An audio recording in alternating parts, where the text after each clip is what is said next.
As a reviewer, I get to try, well, a lot of nice gear courtesy of manufacturers. But I've always had the thought, what if I was starting again in the hobby and buying something like a headphone amp and some nice headphones? What would I buy? And that's what I was thinking when I got in Schiit Audio's new Jotunheim 3 for review. And I remember a year ago almost, well, it was a year ago, that at CanJam SoCal I was saying hi to Jason, and I'm kind of out of the corner of my eye I saw this funny grill on an amp, and it was like, part of my mind was going, what is that? And then of course it was the Jotunheim 3. Now the review for this has been delayed by Schiit Audio changing their manufacturing of their circuit boards to in-house, and I don't like taking away from paying customers, so I always ask Jason, send me B stock if you have B stock. But now finally I've gotten around to doing the review of it before CanJam SoCal 2026.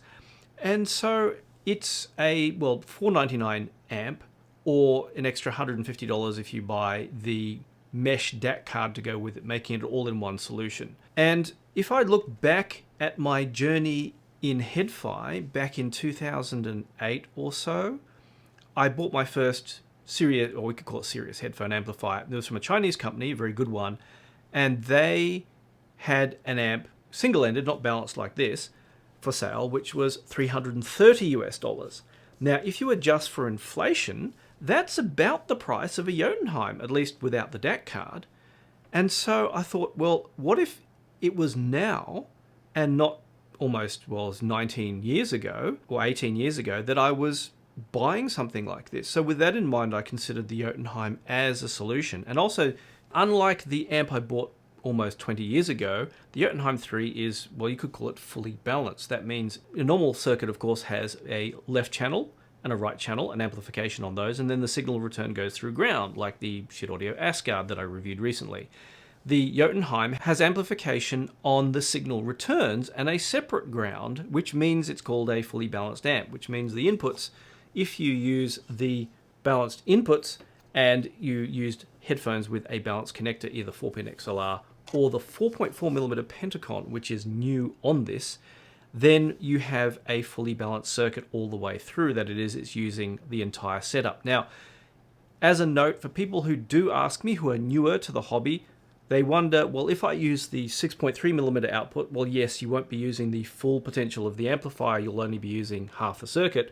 But if you happen to have a DAC, say something like a Chord Q-Test would be a really good example, and you only have the single-ended input, that is the RCA input, will you be using all the amplification? And the answer is yes. So you're perfectly fine there. It will convert internally the single-ended input to balanced, so you can use the full circuit. So there's no problem there. There's also the preamp output. So if you want to use this as a preamplifier, I'd say the performance is going to be much the same as I describe as a headphone amplifier. Not quite as good as a dedicated preamplifier or something better like Schiit Audio's Mjolnir, but still similar kind of performance. And as usual, as my joke goes, you have to do the reach around to turn on the power, because Schiit Audio has decided that the power switches are going to be in the back probably forever until, well, far in the future, no doubt. One thing I want to say that is, if you are getting into the hobby or have new to the hobby, it's important that you get good, clear advice from people. And to that end, I've made a couple of videos I want to just quickly mention. The first is the 2 most important things you need to know in the hobby, and these are based on my 2 decades, or actually greater, of experience finding a good, enjoyable headphone listening experience.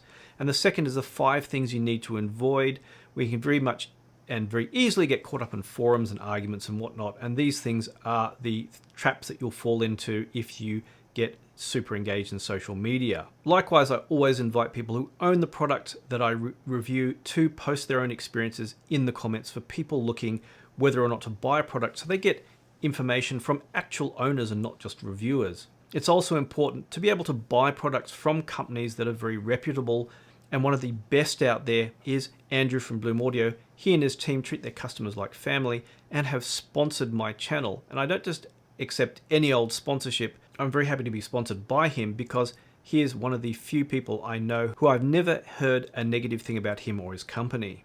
Now, I should also disclaim that Jason of Schiit Audio has kindly sponsored my CanJam show reports as well. Now you might have noticed that behind me actually is a Jotunheim 2, and that has the old Multibit DAC card in it. Unfortunately, you can't fit the Multibit DAC cards in the new Jotunheim 3 or Asgard 3 as there isn't enough room. It's a pretty large card. Instead, of course, you have the Mesh DAC card, which uses an ESS DAC, but with Schiit Audio's own proprietary USB and digital filter setup, which I have talked about, especially with Schiit Audio's Vestry, and talked about in my review of the Asgard X. That DAC card also includes Forkbeard, which allows you to do things like basic EQ, has a loudness setting, phase inversion, and what have you. I'm not going to talk about that in a lot of detail except to do sonic comparisons. If you want to know more about that, check out my Asgard X review as I talk about the mesh card in there. But where I found it actually great was with Schiit Audio's Mjolnir DAC, but I'm getting ahead of myself. What I actually did is I pulled out the old Jotunheim 2 with the Multibit card and had a listen, and it reminds me a lot of why that setup was really pleasant to listen with. It's not particularly detailed, but it's so smooth and mellow and easygoing that I could just relax and listen, and that was one of its great characteristics. I think more modern Schiit Audio gear has moved away from that kind of sound somewhat towards more technical accuracy, but still a great degree of musicality. Now, the Jotunheim 2 was designed to behave somewhat like a tube amp, and it had a presentation of the music that was, while not as wide sounding as some amplifiers, it had greater depth. And I've noticed that with, say, amplifiers that are designed purely to great distortion numbers, especially ones which are rigged to work well with analyzers, that the soundstage can be super wide but very lacking in depth. And then one of the appreciable things about the Jotunheim 2 was that it countered that with a more, well, you could call, and yes, we're going to use that terrible audiophile term again, musical presentation. I just have to say here that it's very tempting to talk about how equipment sounds, but we're actually listening for how the music sounds with equipment. In other words, how the equipment presents the music. And I appreciate every reviewer who has taken up that concept of talking about not how equipment sounds, but how equipment presents the music, because we're actually here to listen to the music, and whether or not the equipment we buy enables us to enjoy that more is the most important thing. Now, the Jotunheim 2 certainly succeeded in that, but it did have some flaws. One of those was that the single-ended output was somewhat noisy. It wasn't particularly good, and if you wanted to use, say, the single-ended output for very low gain, even lower than the balanced output for, say, use with in-ear monitors, it just wasn't a good match. Thankfully, the Jotunheim 3 has overcome that limitation, and all the outputs are excellent. Now, at this level of price point, which is around the $500 mark, this is where equipment starts to get into the law of diminishing returns. That is, the more money you spend, you don't get an equivalent increase in sound quality or capability of the equipment. But you do get a substantial jump up from often cheaper amplifiers. While they may have good specifications, at this point, something like the Jotunheim 3 will drive everything very well. And while I won't go into super detail, it certainly proved its capability when I plugged in, say, very sensitive in-ear monitors like Campfire Audio's Andromedas, that it was noise-free, at least at the volume levels I was listening at, where the volume dial was well below 12 o'clock. Similarly, plugging in demanding headphones, one of the ones I reviewed recently was the ZMF Atrium Open headphones. The Jotunheim 3 was more than capable with those, just as it's capable with the classic Hi-Fi Man Susvara, which are very demanding. And while I don't have them here, Schiit Audio was actually demonstrating them with the Modhouse Audio Tungstens, which really require speaker amplification to work well, in how it could actually drive them capably.